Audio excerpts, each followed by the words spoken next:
Tonight's subject is the unalloyed. We all know the unalloyed is the unmixed, the pure, the complete. And you and I are seeking that state, the complete unalloyed. We're making our exodus from this age into another age. And the exodus of man begins when man accepts the God of Israel.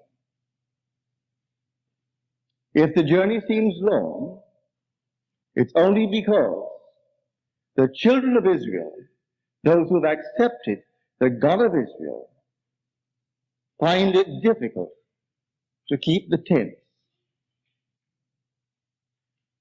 For the God of Israel is I am. That's his name forever. And when I find it difficult to keep the tense, then the journey seems very long. So here, we're moving from this age into another age, an entirely different age. And we will move when we have completely accepted the God of Israel. And the one who has not accepted it, no matter what he has done, how kind, how generous, how wonderful he is, he doesn't move from this age. Now you can take this on every level of your own being. You and I were made subject unto futility, not willingly, but by reason of the will of him who subjected us in hope, that you and I will be set free from this bondage to decay and obtain the glorious liberty of the children of God. That is our hope. But while we were subjected to it, and this presence who subjected us disappears from view, he takes up residence in us, and we have to find him. He is the unalloyed, the pure, the unmixed. No child born of woman could cross the threshold that admits to conscious life unaided by the life of God. The Bible speaks of that life of God as the blood of Jesus. We are told the life is in the blood. And one day man will find it. One day this tree, for we are the tree of knowledge of good and evil, and this cloven pine will be riven from top to bottom, and the imprisoned spirit set free. Every one of us, but not until we completely accept the God of Israel. And that God of Israel is simply I am. You can start this night from where you are to where you would like to be in this world of Caesar, led by the God of Israel.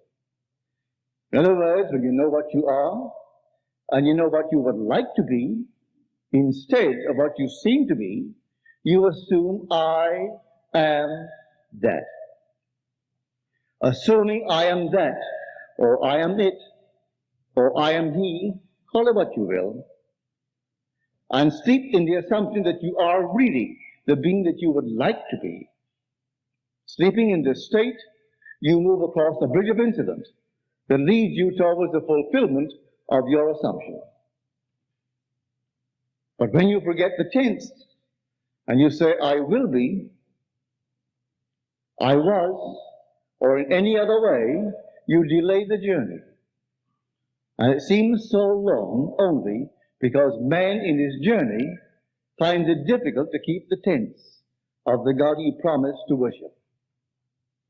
So Elijah said to the people of Israel, he came near to them, and he said to them concerning this presence of the I am, how long will you go limping between two? How long? If the Lord is God, follow him. If Baal is God, then follow him. You say you've chosen the Lord as God, the Lord of Israel. Well then, do not start limping between these two opinions. You either choose one and reject the other, or you reject what you should take and pick the other. In other words, there is no cause of the phenomena of life outside of your own wonderful human imagination. You are bringing it into being morning, noon, and night. So how long will you go limping between two opinions? If the Lord is God, choose him. If Baal is God, then choose him. And then we turn to the book of Joshua. And Joshua said to the people of Israel, choose this day whom you will serve. As for myself and my household, we choose the Lord. And the people of Israel replied, we choose the Lord. And then Joshua said to them, you are witnesses against yourselves that you have chosen the Lord.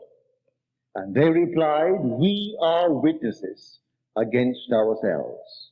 And then the journey starts. For the exodus from this age into that age, or from my present state of consciousness into the state of consciousness that I want to express in this world, depends upon my choice of the God of Israel. So if I choose the God of Israel to guide me, to lead me, and his name is I Am, I may find it difficult to keep the tense. And instead of sleeping night after night in the assumption that I am already the man that I would be, I may go to sleep in the belief I will be. That delays it. I may go to sleep in any other kind of belief, but I must, to the best of my ability, not only choose the God of Israel, but remain as faithful as I can to my choice. So tonight you can take anything you want if you choose the God of Israel. And may I tell you, if there's anyone in this audience this night who is an Orthodox Jew, and you think because I say I must choose and you must choose the God of Israel, and you are born into a family who are Jews, that you've already made your choice, you are mistaken. Your concept of God is just as far removed from the God as the Christian's concept of God.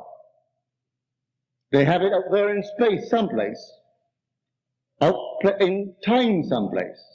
The God of which I speak of your own wonderful human imagination. That's the God.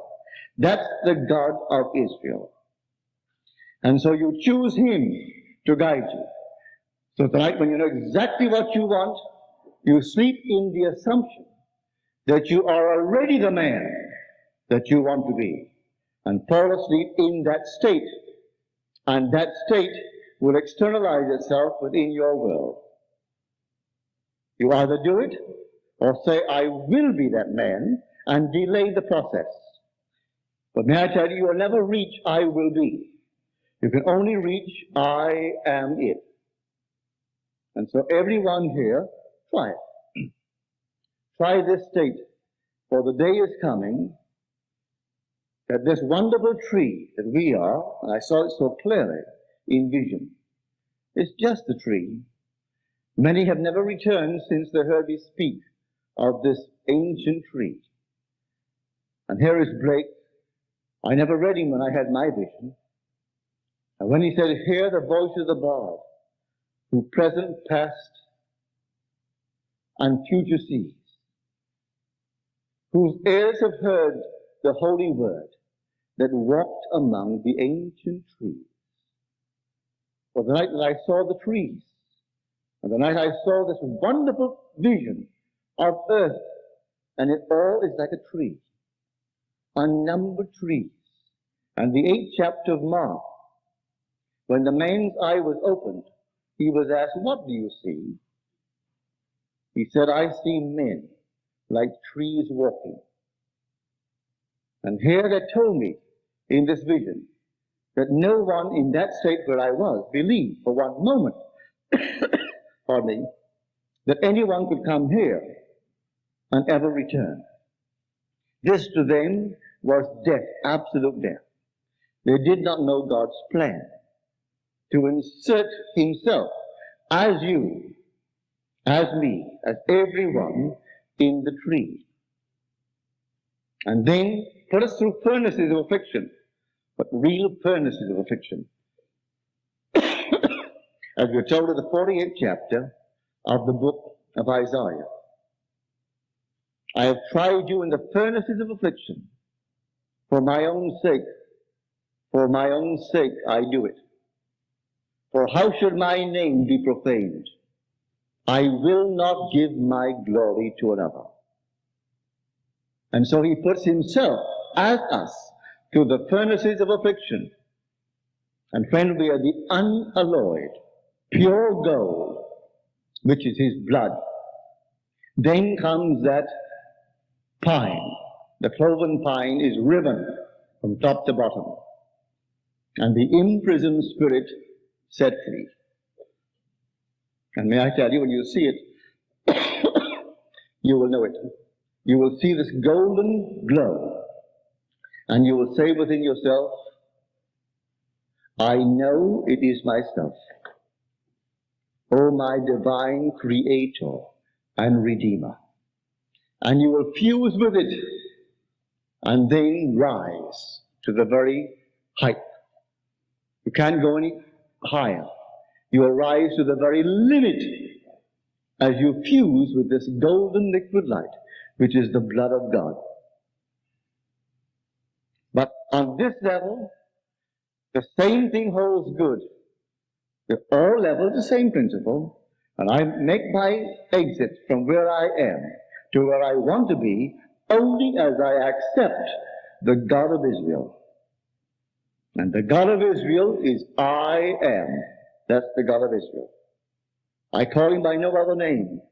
Just I am. I don't say I am Neville, or I am John, or I am Mary. Just I am. On that I can put anything.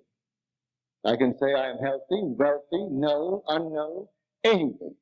It's entirely up to me to accept the God of Israel and then put the mask upon him, for he is the actor. I am is the actor. And the assumption is the mask that the actor wears. And so I assume that I am, I name it. When I name it, then I rise moving across a bridge of incident, which leads me to the fulfillment of that which I have assumed that I am. So this is the God of which I speak. And then will come that moment in time when you move from this age into that age, where everything then is completely subject to your imaginative power. For you are God. You are God now, but you do not know it, and you find it difficult keeping the tense. And most of us don't think in terms of the tense. We think in terms of some being outside itself, in some strange part of the world or the universe. So the unalloyed of which I speak tonight, to come right down to this one simple state, I am, not mixed with anything. I don't say I am an American, I am a Russian, I'm a white man, I'm a Negro. I say nothing, just simply I am. That's my God. If I should say to you now that some Russian is more proud of being a Russian than he is of being I am, you might in some strange way rejoice. But I'll turn it around and ask of the whole vast 190 millions of us, are we more proud of being an American than being Christ? I am is Christ. Are we more proud of being white than being Christ? Are we more proud of being, you name it, than being Christ? And Christ is simply, I am. This morning's mail brought a letter, typewritten, unsigned, but a little type perplexed. I can't answer your letter if you're here tonight. You said you were terribly disturbed last Sunday morning because of what I said. And then you went into all this detail of our country being completely eaten by subversion. Well, may I tell you, if you are here tonight, imagining creates reality. You couldn't discuss with me either in the letter that you wrote, or verbally, or in any other way, and not create what you discuss. We are incapable of discussing anything as an object that is independent of imagining on some level or levels. You couldn't do it. I tell you, imagining creates reality. There is no fiction in our world. I can sit down here now and imagine something that is not based upon fact. There isn't one fact in the world to support it. And wait, if I am faithful to the God of Israel, for the God of Israel is I am, but I am doing it. And if I know all things are possible to this God that I have discovered, all I need to do is wait, and it's externalized in my world. So when you wrote me this long, detailed, typewritten letter, if you're present, may I tell you, I was perplexed. You signed yours, perplexed. I asked you to share with me your experiences. Now, what I said last Sunday morning to disturb you, I really don't know. I was trying to explain what the creative power of God is. It's called in Scripture Jesus Christ. Jesus Christ is personified, and we take the personification for a person and go some to sleep. Make some little icon of him and stick it on the wall. Or make some picture of him and put it on the wall. And we think that is Christ. It's not Christ. Christ is the creative power and the wisdom of God. And if those who wrote the story personify this quality, it's perfectly all right. Always bear in mind, it is a personification of a quality, of a power, this creative power of God. And don't worship the personification. It's not a person. Jesus Christ is in you. As I tell you a mystery hidden for ages and generations. Christ in you is the hope of glory. Christ in me is my hope and glory. Yes, but then where is he? Your capacity to imagine, that's he. And all things are possible to him, yes. Well then test him and see. Come test me and see if I am not the being that I tell you that I am. I am the creative power of the universe. That's what he's telling me. And so I then will test him. I can imagine that I am what at the moment reason denies, my senses deny, everything denies, and if I keep faithful to the tense, I am this, then I will become it? Yes. And if I do become it, will I then forget how it happened? I may. That's the journey that man takes in his exodus from this age to the other age. We're always forgetting and find it very, very difficult to keep the tense. But the journey starts when man is bold enough to accept the God of Israel. And the only God of Israel is I am. If a rabbi should tell you his name is Jehovah, turn. Unless he knows Jehovah means I am. No matter how wise they are, all the ritual and all the ceremony and all the things on the outside, it means nothing. If he doesn't know who the God really is, and that God is simply I am. And if you believe it and accept it, as you're told the people of Israel did, choose this day whom you will serve. For myself and my household, we choose the Lord. Now you choose. And they said, we choose the Lord. Now you are witnesses against yourself. You can't pass the buck from now on and say, he is against me. You've chosen the Lord as the only Lord. Therefore you are witnesses against yourself. So tomorrow, something doesn't go as it ought to go, as you think it ought to go. And then you look around for some scapegoat, and you think, well, now he is doing it, she is doing it, they're doing it.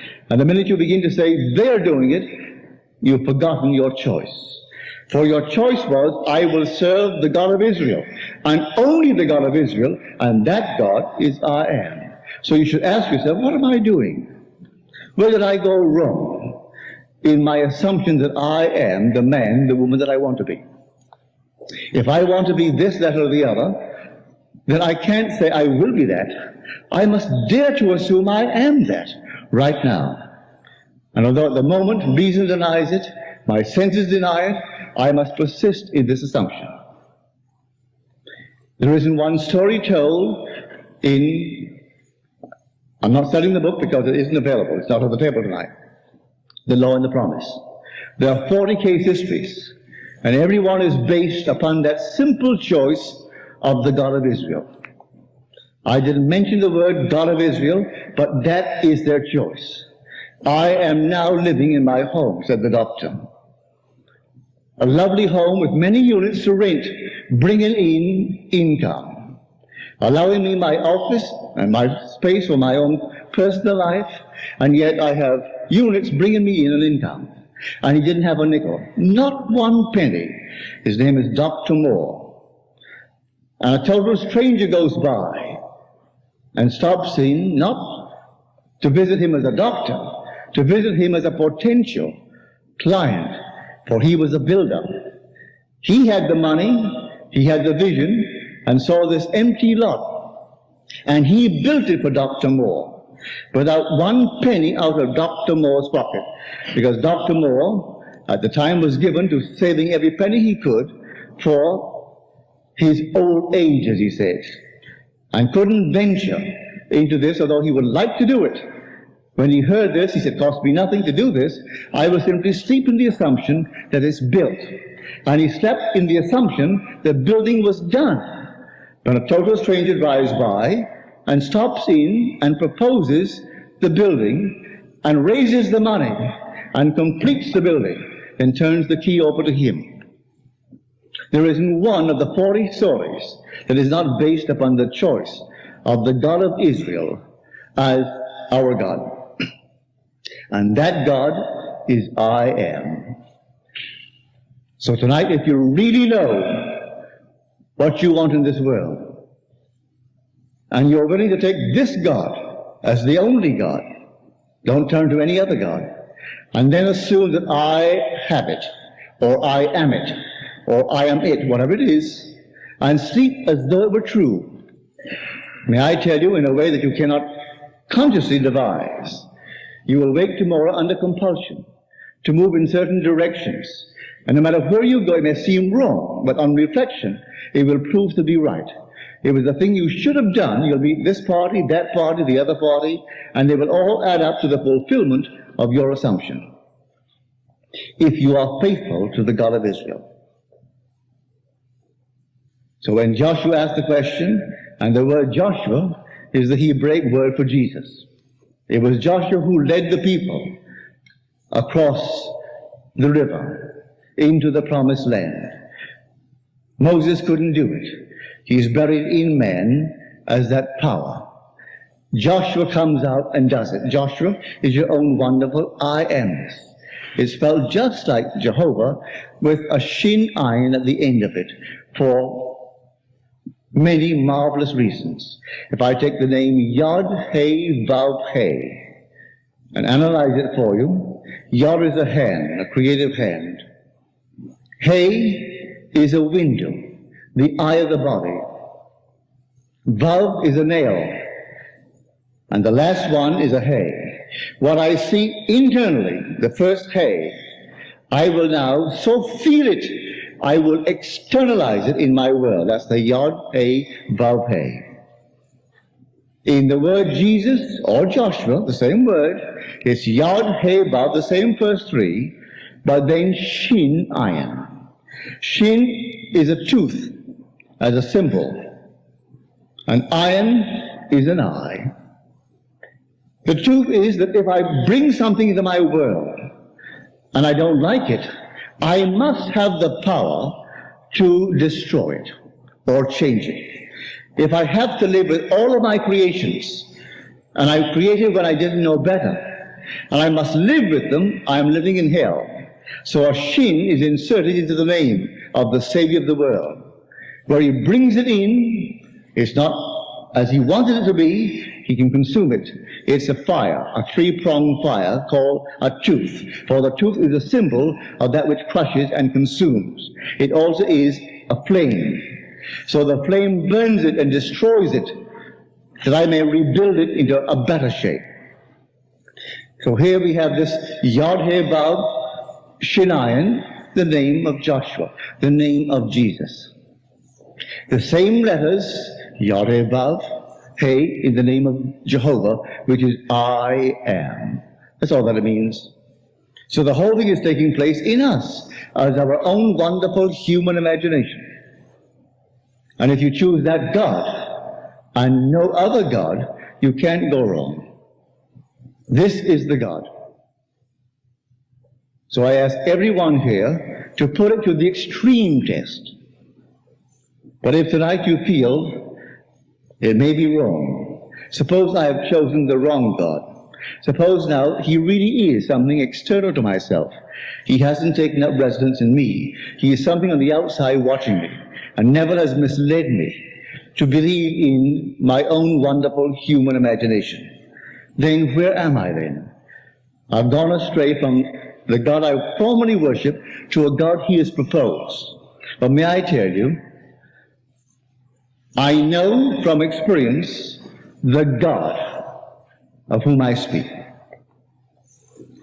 You will meet him one day, and strangely enough, although it's internal, you will see it standing before you as an external being. And it's infinite love, and it's articulate, and speaks to you as another. For he will address you, and you will answer the question asked.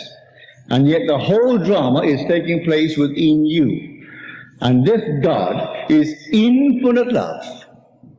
And he stands before you and asks you a very simple question: what is the greatest thing in the world?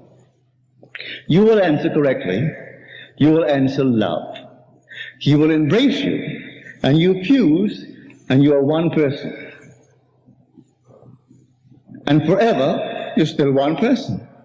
This infinite being that stands before you is housed within you. He simply is awakening as you remain faithful to your choice to serve the God of Israel. So you make the decision. I either serve him or I don't serve him. If I serve him, I'll walk through here tonight in the assumption that I am already the man. I'm already the woman that now this moment I want to be. And try to the best of my ability to remain faithful to that tense, I am. And not say, well, I will be that eventually. Just I am. And if you do it, may I tell you, you will become it in the not distant future. So here this unalloyed being, buried in man. And one day you will see it. It's pure, unmixed, complete. And you will see it as this tree is cleft in two from top to bottom. And looking at the base, you see the blood of God that set you free. And you, the imprisoned spirit in that tree, is now one with the blood, and up you go. And you are free of this age. But not one child in this world could live unaided by that sacrifice of the life of God. So when we read in the book of Blake, unless I die, thou canst not live. But if I die, I shall arise again, and you with me. And that's true. It's a voluntary act where he gives himself for us. Because you and I were subjected unto futility, not willingly. May I tell you, in my vision, no one wants to come here. No one. When I spoke of the stories of earth and told them of my experiences on earth, they wouldn't believe me. And Heine said to me, not one will believe you. They have not yet been subjected to this section of time. You have been subjected, and therefore it's a blessing. Because everyone who is subjected has told us in the scriptures, we were called, we were chosen. He called us in himself before the foundation of time. And having called us, he subjected us without our consent. And he came with us right into this world of death. And then having brought us here, those now that he foreknew, for he foreknew me, he foreknew you, he now predestines to be conformed to the image of his Son. And those whom he predestined, he also called. And those whom he called, he also justified. And those whom he justified, he also glorified. Well, how would he glorify me? Only with himself, as told us in the 17th chapter of the Gospel of John. I have finished the work thou gavest me to do. Now glorify thou me with thine own self. And so he glorifies him with himself and gives him fatherhood. For God is a father. And so here, everyone will reach that moment in time when God will glorify him. And that's the end. These are the 5 stages. Those whom he foreknew, he predestined. Those whom he predestined, he called. Those whom he called, he justified. Those whom he justified, he glorified. And these are the 5 stages. And so I don't see how anyone can interpret these 5 terms and come to any conclusion other than predestination relative to that age. Everyone will be taken out of this age, though they may delay it by not quite keeping the tense. You've chosen the God of Israel as your God. You may delay the exit because you find it difficult to keep the tense. But you will still be taken out because you'll come back and back and back time and again to the true God. And finally you're taken out of this age into that age called the kingdom of God.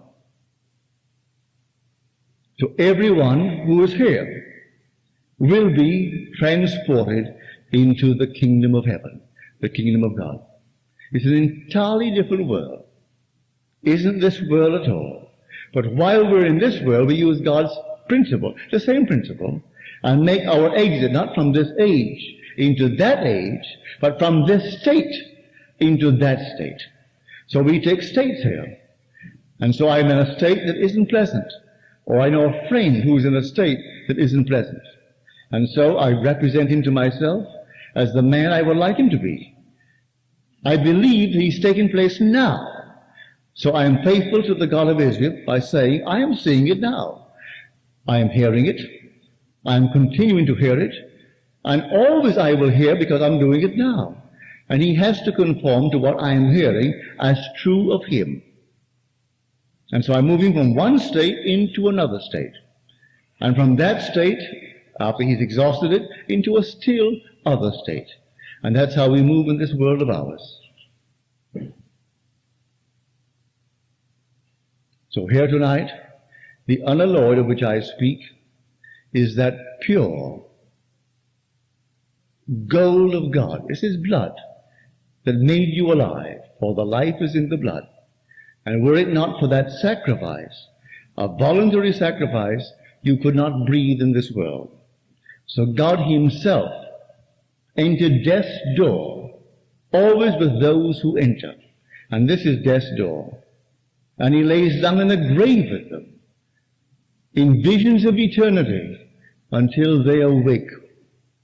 And when they awake, God and the one with whom he ended are one.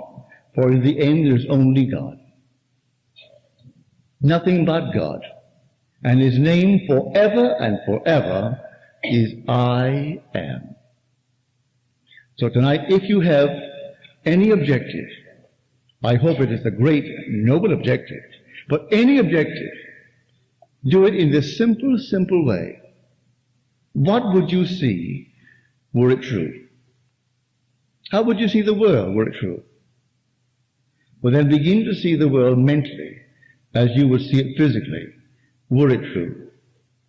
And go sound asleep in the assumption that what you are seeing mentally is physical fact. Just try it. What you actually see in mentally is physical fact. Here, my friend in the city, who teaches you throughout the year, he takes off for the time that I am here, and we are daily together. But the story I told of in the book, The Law and the Promise, when he goes in for a record, having seen exactly what he wanted, and the man said, "We do not have it." And he replied mentally, not physically. The man didn't hear him. "That's not what I heard you say." He was so sure that what he had imagined and heard mentally was fact, that when it didn't have the echo to support it, he said inwardly, "That's not what I heard you say." And then on the way out of the store, the man saw the record, took it off the shelf, and then said, "Oh, here, we do have it. The exact album that you want, the same artist interpreted it, and everything just as you wanted it." He thanked him, took it, and paid for it. But before he went off physically to the record shop, he simply enacted the scene which would imply the fulfillment of what he wanted in this world. Then he went and asked for it, and the man said, "We don't have it," as he said to his friends who tried to get it for him for Christmas. And so here's a story based upon one's own wonderful creative act. And the creative act is your own wonderful human imagination.